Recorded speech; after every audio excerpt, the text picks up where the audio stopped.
Little Nightmares 3 is a sequel in name alone. It doesn't even come close to the original vibe and atmosphere of Little Nightmares 1 and 2. A lot of that has to do with the tacked on co-op. I wish I could tell you guys that the co-op is fun, but no, it actually just completely ruins the game's pacing. First of all, horror games in co-op are no longer horror games. There's very few amount of games that can end up staying horrifying while you're with your friends. On the plus side, only one person has to own the game, because then you end up getting a friend pass, so your friend just has to download the game and join you. But having the entire game designed around co-op has forced the scares and level design to be extremely limited. You'll constantly get blocked off by doors so that one player doesn't wander too far ahead of the other. But there's also just way too many ladders in this game. I'm not even joking, the amount of downtime where you're just kind of holding up was really surprising to me. It felt very amateur, despite the fact that it felt like a high budget title.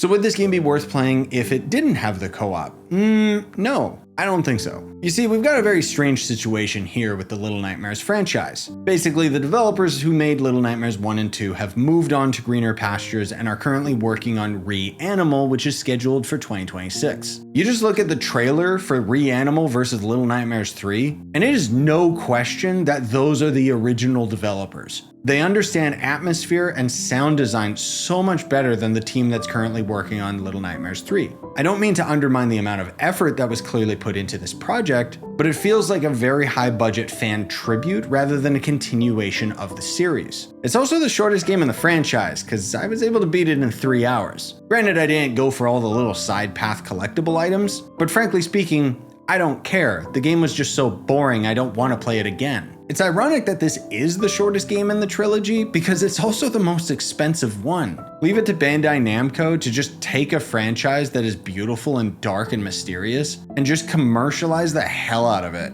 Don't even get me started on the collector edition for this game. So yeah, honestly, I wouldn't recommend this game. Maybe a super dedicated fan will be able to squint their eyes hard enough to be able to see the beauty that I couldn't. But as far as I'm concerned, this was just an overpriced impersonation. And even if you were playing it with a friend, that would just make it even more boring.